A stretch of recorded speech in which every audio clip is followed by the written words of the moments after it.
Mon cœur est à lui, mais ma couronne exige une reine.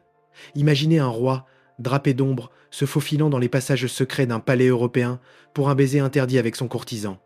Que se passe-t-il quand le pouvoir royal heurte des désirs cachés, risquant trône et vie?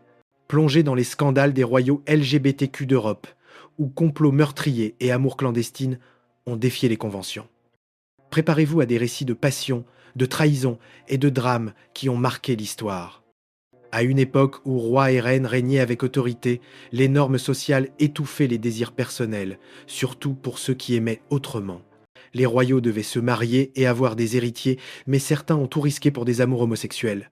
Découvrez 7 monarques et princes dont les passions secrètes ont bouleversé des empires. Ce n'étaient pas que des souverains, mais des êtres humains avec des cœurs et des scandales plus grands que les ragots d'aujourd'hui. Bien que l'homosexualité fût tabou, leur pouvoir leur permettait de briser les règles, souvent au prix de lourdes conséquences. Henri III de France, le roi artiste au secret. Henri III, né en 1551, fut un roi flamboyant de France, passionné par l'art plutôt que par la guerre. Contrairement à ses frères, amateur de chasse, il préférait la compagnie de jeunes hommes séduisants, appelés ses mignons. Ses favoris n'étaient pas seulement des courtisans, mais des proches très intimes. Imaginez Henri organisant des bals somptueux dans des salles dorées. Ses mignons, vêtus de soie, y échangeaient des secrets. Sa mère, Catherine de Médicis, l'appelait ses yeux précieux, sans voir le scandale qui grandissait. Troisième fils de France, Henri n'était pas destiné à régner. Pourtant, le destin le plaça sur le trône de Pologne en 1573, puis de France en 1574. Son règne fut troublé par des guerres entre catholiques et protestants. Ses ennemis exploitaient ses liens avec ses mignons pour affaiblir son autorité. Les rumeurs disaient que ses amitiés étaient trop intimes pour un roi. Ses ragots de cour alimentaient les critiques contre son pouvoir.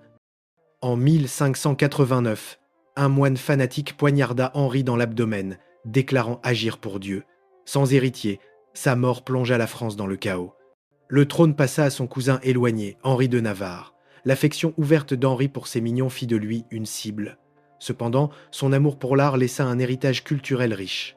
Anecdote amusante, il s'échappa une fois d'une bataille déguisé en femme, ajoutant à sa légende colorée. Louis XIII de France, le roi réticent. Louis XIII devint roi de France en 1610, à seulement 9 ans. Garçon timide, il fut plongé dans un tourbillon d'intrigues politiques. Sa mère, Marie de Médicis, régente, contrôlait le royaume, provoquant des conflits avec son fils. Louis noua un lien étroit avec Charles d'Albert, duc de Luynes, un homme beaucoup plus âgé. Les courtisans chuchotaient que les deux partageaient des appartements privés au Louvre. Cette relation alimenta les ragots à la cour. Charles usa de son influence pour éliminer les alliés de Marie de Médicis.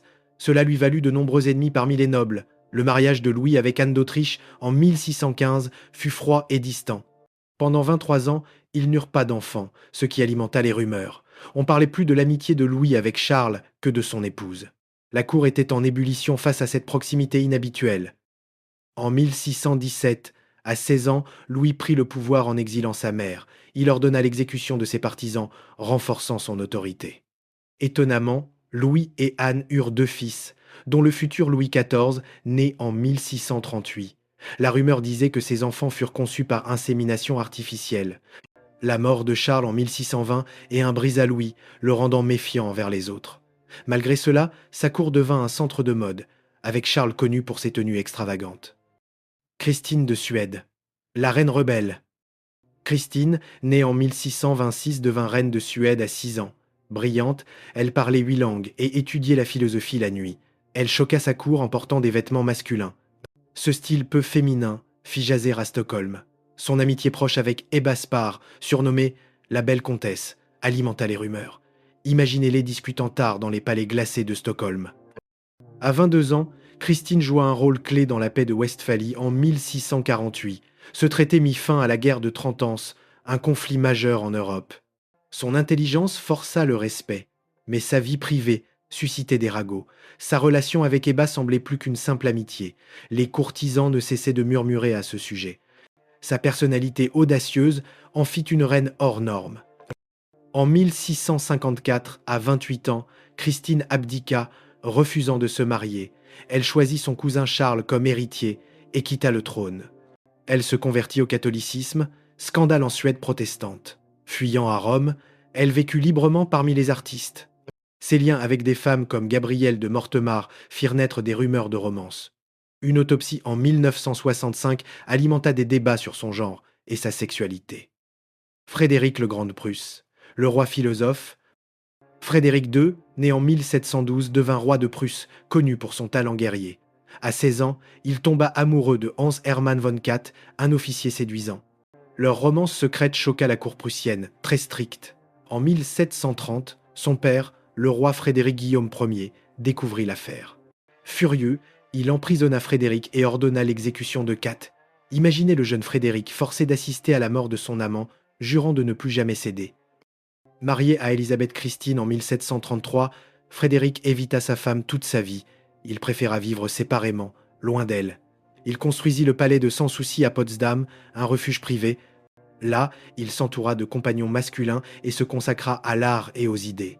Sa cour devint un centre culturel, vibrant de musique et de débats. Ses luttes personnelles n'entamèrent jamais son esprit brillant. Génie militaire, Frédéric remporta des victoires qui firent de la Prusse une grande puissance dans les années 1740. Il gagna le respect de l'Europe par ses campagnes audacieuses. Excentrique, il buvait 8 tasses de café par jour, mélangées avec de la moutarde et du piment. Il échangeait des lettres avec le philosophe Voltaire, cachant sa vie amoureuse dans des messages codés. Ses triomphes militaires éclipsèrent sa vie privée. Pourtant, ses amours marquèrent profondément son âme. Louis II de Bavière, le bâtisseur de châteaux de rêve. Louis II, né en 1845, devint roi de Bavière à 18 ans. Surnommé le roi fou, il était passionné par le fantastique. Il forma des liens étroits avec des hommes comme Richard Hornig, son maître d'écurie, et Paul von Thurn und Taxis. Ces amitiés, tenues secrètes, firent jaser la cour. Louis dépensa une fortune pour construire des châteaux de contes de fées, comme Neuschwanstein et Linderhof. Ces projets grandioses vidèrent les caisses royales, choquant ses sujets. Sa passion pour le compositeur Richard Wagner scandalisa ses conseillers. Louis finança les opéras de Wagner et construisit des théâtres pour ses œuvres. La cour jugeait ses dépenses irresponsables. En 1886, des médecins, sans jamais l'examiner, le déclarèrent fou. Ils pointèrent ses habitudes étranges, comme ses promenades nocturnes en traîneau. Ses liens étroits avec des hommes alimentèrent ses accusations. En juin 1886, Louis fut trouvé mort dans le lac de Starnberg avec son médecin. Aucun eau ne fut trouvé dans ses poumons, soulevant des doutes, meurtre ou suicide. Un témoin affirma que Louis tentait de fuir ses ravisseurs. Sa mort reste un mystère, certains évoquant un complot royal. Aujourd'hui, ces châteaux attirent des millions de touristes, preuve de sa vision unique. Ses amours cachés et sa douleur le poussèrent à s'isoler d'un monde qui le jugeait.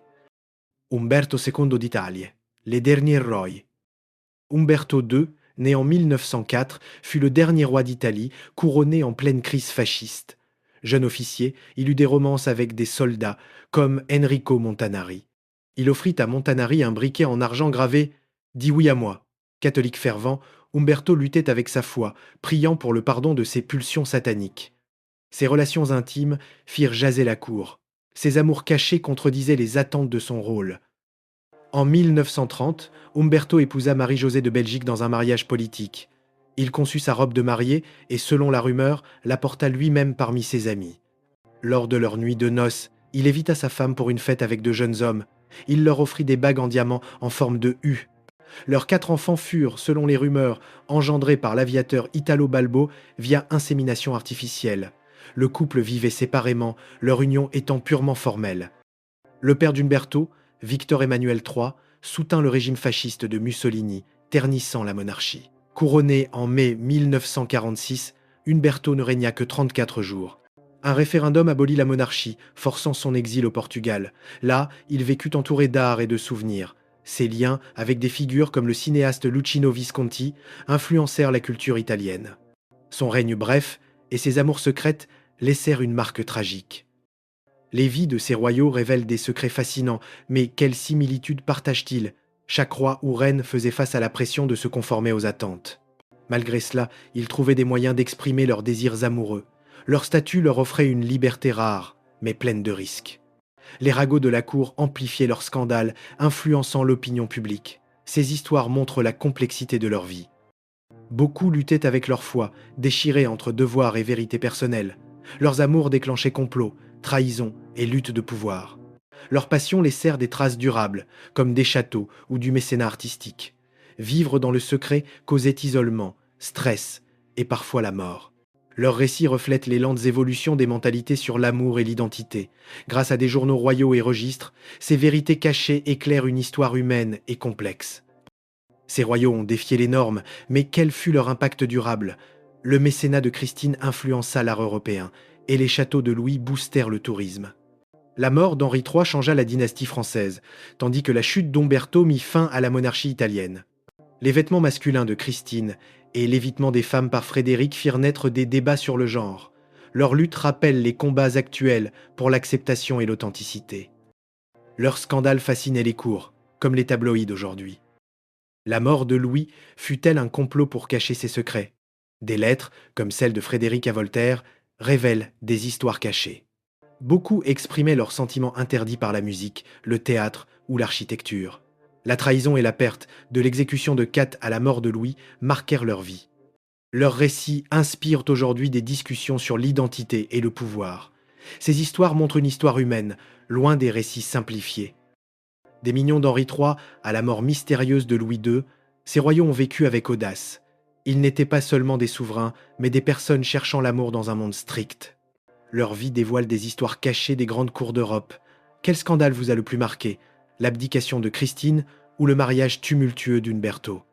Partagez votre rebelle royal préféré dans les commentaires. Soutenez-nous sur Patreon pour plus de récits fascinants et imaginez ces royaux, le cœur battant, façonnant l'histoire en secret. Qui d'autre a caché son vrai moi derrière une couronne? Merci de nous avoir suivis dans cette aventure à travers les scandales royaux. Restez à l'écoute pour d'autres histoires d'amour, de pouvoir et de défis.